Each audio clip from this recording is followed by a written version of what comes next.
Hello everyone, welcome to our classes.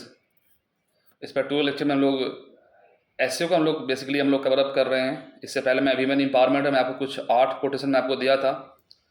I hope कि आपने उसे अपने कॉपी में राइट इट डाउन किया होगा और आपने उसे याद किया होगा। तो ये जो पर्टिकुलर टॉपिक है, इसमें मैं आपको इन्वायरमेंट एंड क्लाइमेट चेंज मतलब मैं आपको करीब करीब 7 या 8 कोटेशन दूंगा, जिसमें कि आप अपने एसे में, इंट्रोडक्शन में आप इसको यूज़ कर सकते हैं, बॉडी में भी आप इसको यूज़ कर सकते हैं और कंक्लूजन में भी आप इसको यूज़ कर सकते हैं। बट बी क्वेश्चन की वो डिमांड ऑफ द क्वेश्चन मतलब उसको मीट हो रहा है या नहीं है, ठीक है। लेकिन हाँ, इंट्रोडक्शन और बॉडी में आप इसको यूज़ कर ही सकते हैं, कंक्लूजन में भी यूज़ करते हैं हम। हाँ, लेकिन वो डिमांड ऑफ द क्वेश्चन क्या है वो उस पर that will depend upon that particular things, ठीक है। आगे बढ़ते हैं। जो पहला क्वेश्चन है इन्वायरमेंट एंड क्लाइमेट चेंज का, वो पहला है कि saving our planet, lifting people out of poverty, advancing economic growth, these are one and the same fight. ये बात किसने कहा था? ये बात कहा था बान की मून ने। तो आप मुझे कमेंट सेक्शन में बताएं कि ये बान की मून कौन है, ठीक है। क्या उन्होंने क्या बताया था कि saving our planet, lifting people out of poverty, advancing economic growth, these are one and the same fight. Second क्या है? We are the first generation to feel the sting of climate change and we are the last generation can do something about it. ये बहुत अच्छा question है कि we are the first generation to feel the sting of climate change and we are the last generation can do something about it. हम लोग ही first generation है जो कि फील कर रहे हैं क्लाइमेट चेंज को, और हम लोग ही लास्ट जनरेशन है जो इसके बारे में कुछ कर सकते हैं क्लाइमेट चेंज के बारे में। ये बात तो बिल्कुल सही है। We are in danger of destroying our self by our greed and stupidity.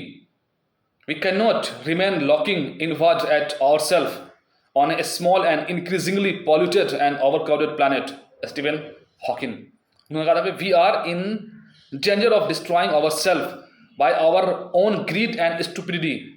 We cannot remain looking inward at ourselves on a small and increasingly polluted and overcrowded planet.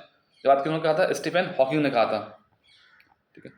चौथा है the greatest threat to our planet is that the greatest threat to our planet is the belief that someone else will save it।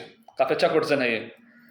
पांचवा है climate change, जो सबसे तो अभी तक का जो सबसे बेटर क्लाइमेट जो है आपको वो ये पांचवा क्वेश्चन नंबर है।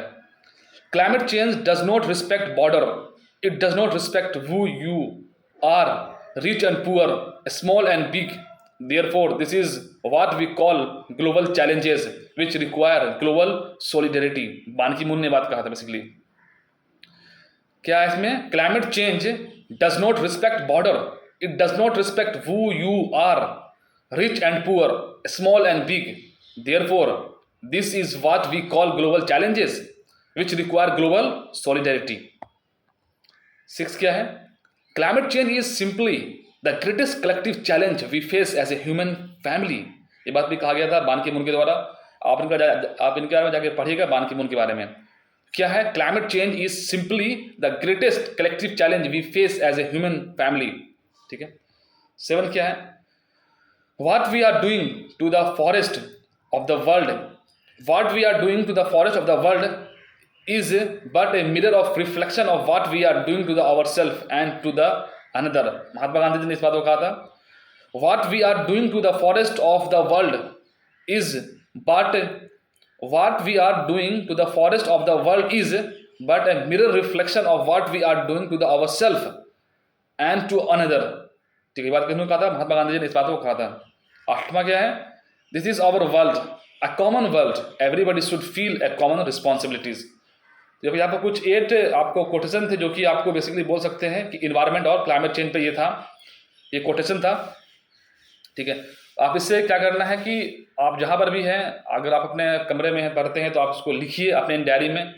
आपको क्या करना है कि आपको एक पर्टिकुलर कोई डायरी बनाइए, या फिर जो आप जहाँ पर अपना मेंस के लिए आप नोट्स करते हैं उसमें कुछ कुछ सेक्शन को आप डिवाइड करिए।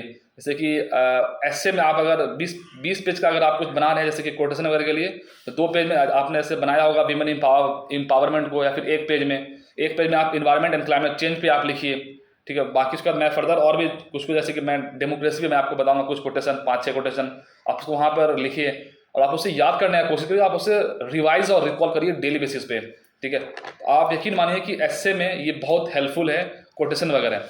हालांकि और भी बहुत सारा तरीका है इंट्रोडक्शन करने का, बॉडी में लिखने का, लेकिन हाँ ये भी बेहतर है। आप इसको अपने जीएस पेपर में भी आप कहीं कहीं आप इसको यूज़ कर सकते हैं, खास करके जो एथिक्स में भी आप इसको यूज़ कर सकते हैं कुछ कुछ कोटेशन वगैरह को।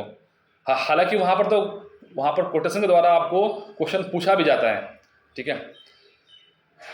मैं आपको इसको आप 2 मरतबा आप इसको सुने, ठीक है, और आप इसको बोलें। आप इसको जब आप इसको सुन रहे हैं तो आप इसको बोलें। मैं इसका एक वीडियो अपलोड करूंगा विदाउट वॉइस वाला भी, इसमें कि आपको खुद बोलना है, ठीक है। यहाँ तो आप वॉइस सुन रहे हैं, वहाँ पे आप खुद बोलेंगे, ठीक है।